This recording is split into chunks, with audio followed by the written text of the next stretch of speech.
C'est pas la qualité de Patrice Evra qui est remis en question. Il n'est pas demandé seulement par Lyon-Marseille. Il y a d'autres clubs qui En le Angleterre veulent. notamment. Donc voilà, il n'y a pas que les clubs français qui sont ni plus intelligents ni plus bêtes que les autres. Voilà, c'est un joueur qui a de l'expérience. Maintenant, je me dis que quand même penser à un joueur comme Patrice Evra qui fera 36 ans au mois de mai.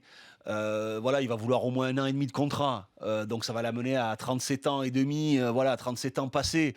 Sincèrement, je le vois, même s'il a beaucoup moins joué, je le vois défensivement en difficulté depuis quand même pas mal de semaines, voire 2 mois maintenant.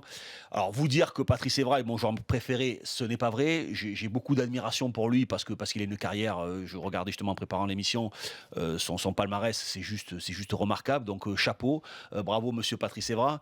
Maintenant, quand on est censé avoir un centre de formation, aller chercher un joueur de 36 ans en pleine possession de ses moyens, je me dis pourquoi pas là un joueur de 36 ans qui est quand même en difficulté ces dernières semaines, même s'il il a beaucoup moins joué, il faut le reconnaître. Voilà, moi je me dis que c'est qu'il y a un problème dans la politique du club. Alors à Marseille, ils ont quand même essayé quatre arrière gauche, Bedimo, Rekik, Ubokan, Doria. C'est un aveu d'échec. Ça a été aussi le cas pour l'Olympique Lyonnais, puisqu'ils avaient Ribus. Ouais, Voilà, Ribus, c'était la recrue. Ribus et Morel qui étaient censés faire l'affaire, me dire qu'ils n'ont pas un arrière gauche capable de faire l'affaire aussi dans leur centre de formation.